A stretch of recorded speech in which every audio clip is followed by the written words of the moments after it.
Good morning dear students. BA part second year की drawing and painting की आज की क्लास में आप सभी का एक बार फिर से स्वागत है। पिछले वीडियो में हमने जोगीमारा गुफा और उसके परिचय, वहाँ के भित्ति चित्र, उसकी खोज और उन चित्रों की विशेषताओं आदि सभी के बारे में हमने अध्ययन किया था। आज के इस वीडियो में हमारा अगला टॉपिक है बाघ गुफाएं।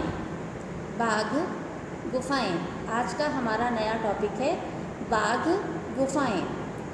सबसे पहले हम इन गुफाओं की स्थिति के बारे में ज्ञान प्राप्त करेंगे कि ये गुफाएं कहाँ स्थित हैं। तो सर्वप्रथम आता है बाघ गुफाओं की स्थिति। बाघ गुफाएं प्राचीन ग्वालियर राज्य में विंध्याचल पर्वत श्रेणी में पहले स्थित थीं, किंतु अब ये गुफाएं मध्य प्रदेश के अंतर्गत आ गई हैं। सन 1818 ईस्वी में सर्वप्रथम इन गुफाओं का परिचय तथा विवरण लेफ्टिनेंट डेंजर फील्ड ने मुंबई से प्रकाशित किया। इन गुफाओं के चित्रों का 1907 से 1908 ईस्वी में कर्नल सी ई लुवार्ड ने इनका निरीक्षण किया, जिससे पुनः ये चित्र संसार के समक्ष आए, संसार के सामने आए और हमें इनका पुनः ज्ञान प्राप्त हुआ। सन 1910 में असित कुमार हलदार ने कुछ रेखा चित्र बनाकर इन गुफाओं में जो चित्र थे उनके कुछ रेखा चित्र बना करके एक लेख के साथ प्रकाशित किया।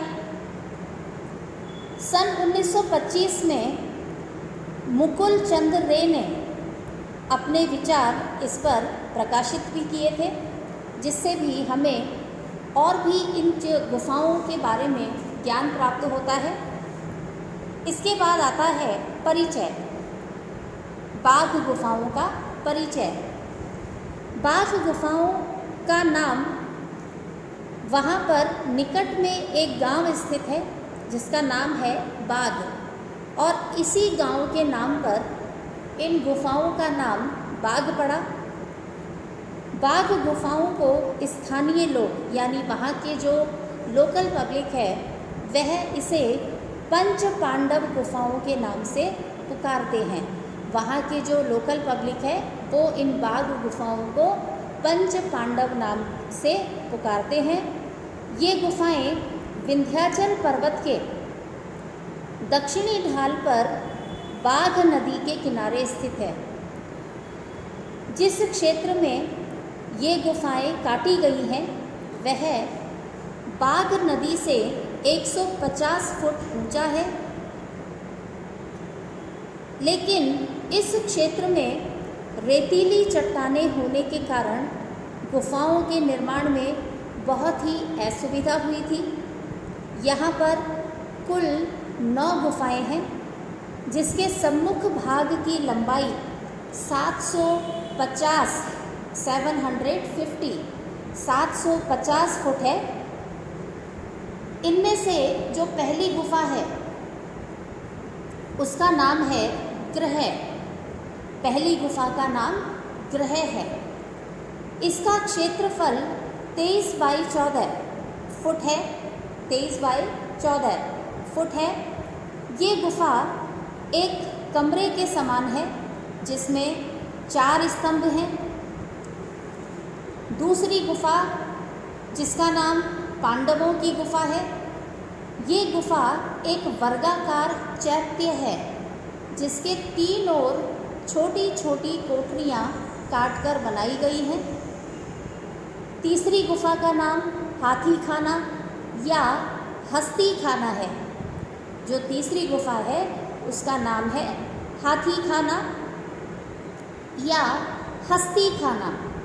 यह भी संभवतः आवास के लिए ही बनाई गई होगी, क्योंकि इस गुफा की कोठरियों को टेम्परा के चित्रों से सुसज्जित किया गया है।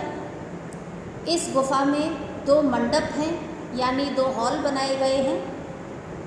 इस गुफा की दीवारों पर बुद्ध पूजा के चित्र बनाए गए हैं, जिससे हमें ये अनुमान होता है कि ये गुफा भी एक चैत्य ग्रह ही थी। चौथी गुफा है जिसका नाम है रंग महल।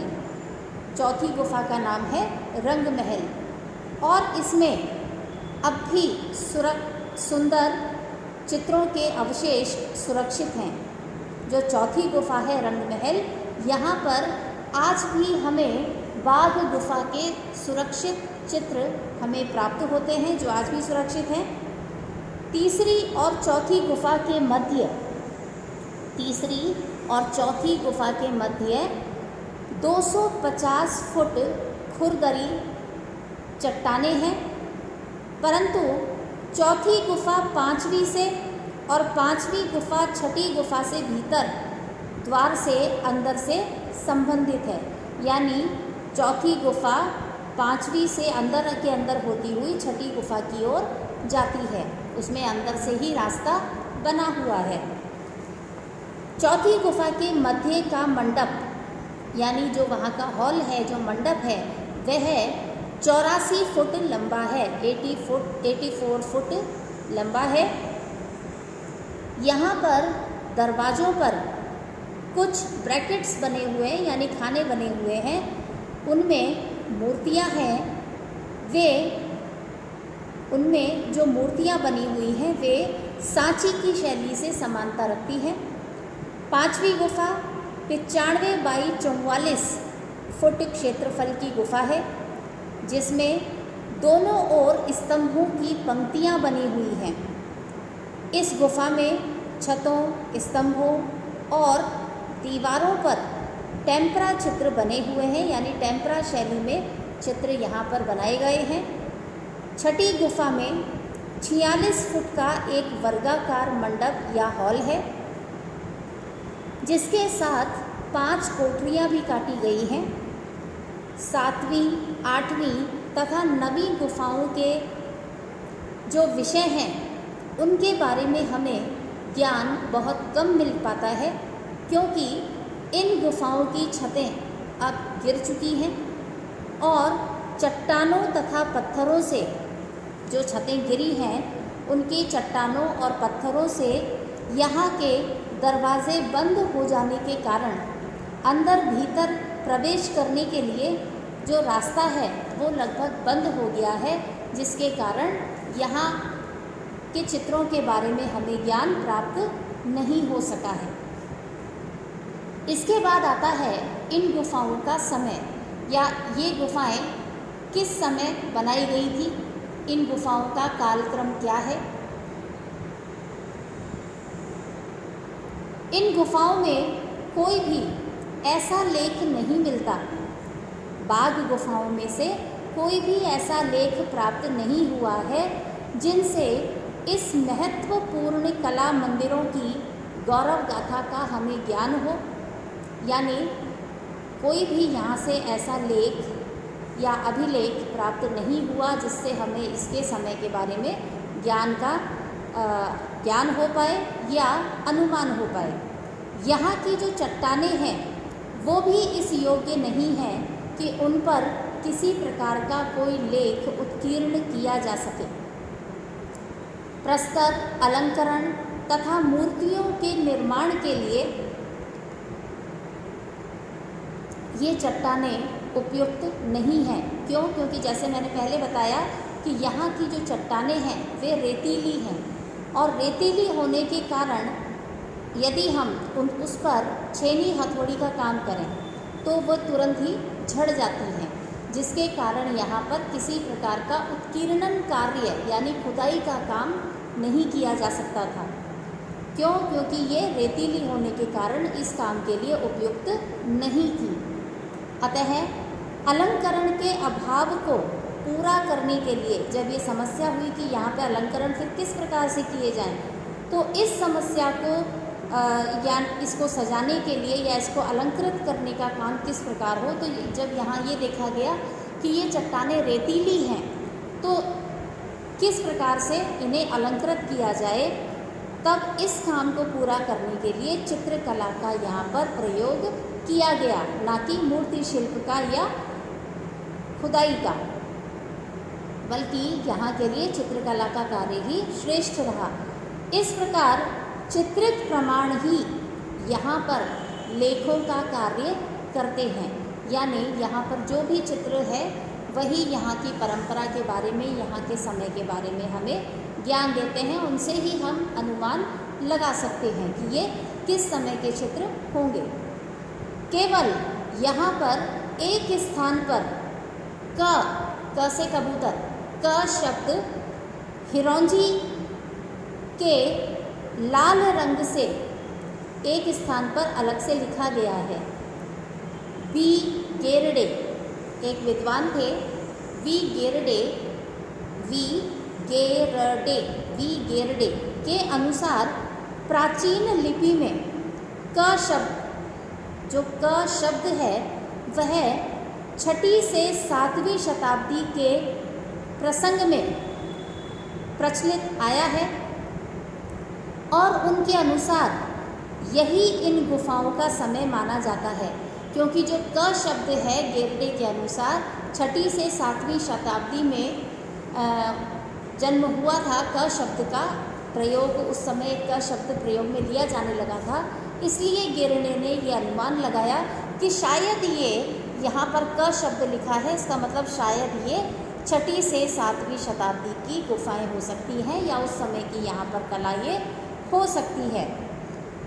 इसके बाद विद्वान स्मिथ महोदय ने इन गुफाओं की चित्रकारी का समय 626 से 628 ईस्वी के मध्य का माना और इन्हें अजंता की पहली और दूसरी गुफा की चित्रकारी के समकालीन बताया। परंतु सन 1929 ईस्वी में पुरातत्व विभाग की ओर से इन गुफाओं की सफाई तथा जीर्णोद्धार किया गया और इसी समय जीर्णोद्धार और जब सफाई का कार्य यहाँ पर चल रहा था तब उसी समय यहाँ की दूसरी गुफा में महाराज सुबंधु का एक ताम्रपत्र मिला, जिससे इन गुफाओं के निर्माण का ठीक समय निश्चित हो जाता है। यानी महाराजा सुबंधु का एक लिखा हुआ यहाँ से एक ताम्रपत्र प्राप्त हुआ, जिससे इन गुफाओं का समय निर्धारित किया जा सकता है। इस ताम्रपत्र पर उत्कीर्ण अभिलेख के अनुसार विद्वानों का अनुमान है कि बाघ की गुफाएं कलयन या कलायन के नाम से उस समय पुकारी जाती थी। इतिहासकारों ने महाराज सुबंधु का समय 416 से 466 ईस्वी के मध्य का माना था। इस प्रकार इस ताम्रपत्र से ऐसा ज्ञात होता है कि ये गुफाएं महाराज सुबंधु के समय में बनकर तैयार हो गई थी और इस प्रकार इनका निर्माण काल 4वीं से 5वीं शताब्दी के मध्य का माना जा सकता है। अर्थात जो सुबंधु महाराज का जो ताम्रपत्र हुआ उससे हमें ये ज्ञात होता है, उनके इतिहास को यदि हम जानें तो उस समय इतिहास के अनुसार उनका जो समय था, महाराजा सुबंधु के शासन का जो समय था वो था 4वीं से 5वीं शताब्दी। और यहाँ पर ये ताम्रपत्र प्राप्त होने के बाद हमें ये पता चलता है कि ये गुफाएं लगभग इसी समय में बन करके